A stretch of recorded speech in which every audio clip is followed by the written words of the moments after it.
नहमदुहु व नुसल्ली अला रसूलिहिल करीम।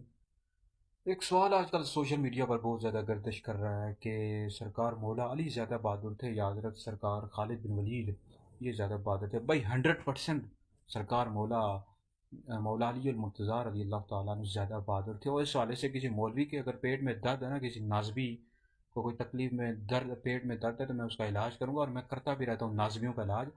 मौला अली का बहादुरी में पहला नंबर है, जंग के मैदान में मौला अली का बहादुरी में पहला नंबर है। और ये अहले सुन्नत का इसमें इजमा है कि मौला अली साहबा में सबसे ज़्यादा बहादुर थे जंग के मैदान में। मुर्तज़ा शेर हक अशजाउल अशजाइन साकी शीर व शरबत पे लाखों सलाम। इस वाले से हमारे वीडियोस, मेरी वीडियो दलाल के साथ यूट्यूब सोशल मीडिया पर मौजूद है। और इस वाले से हम हैदरी दारुल इफ्ता अहले सुन्नत का फतवा भी जारी कर देंगे। सरकार खालिद बिन वलीद रज़ी अल्लाह ताला अन्हु भी बहुत ज़्यादा बहादुर थे। और इस वाले से नबी करीम अलैहि सलाम ने उनको सैफुल्लाह का लक़ब अता किया, यानी अल्लाह की तलवार।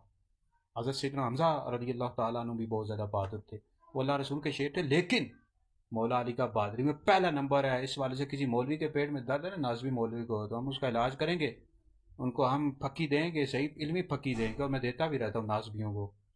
तो लेकिन अहले सुन्नत का ये अक़ीदा है कि अंबिया के बाद सबसे अफजल हज़रत अबू बकर सिद्दीक़ का पहला नंबर है, दूसरा उमर का, तीसरा उस्मान का, मौला अली का अफजलियत में चौथा नंबर है, मरतबे में चौथा नंबर है, लेकिन बहादुरी में पहला नंबर है। इस हवाले से हम वीडियो फतवा भी जारी कर देंगे और इंशाअल्लाह इस मौजू पर मैं एक किताब भी जारी करूँगा। और नाज़िब शर्म किया करो, तुम लोगों को बड़ा पेट में दर्द होता रहता है और जो मौला अली के फ़ज़ाइल है और कमालात है उनको छुपाते रहते हो, उनको बयान नहीं करते हो। शर्म करो बदबख्तो। मौला अली का बहादुरी में पहला नंबर है, जंग के मैदान में मौला अली का पहला नंबर है।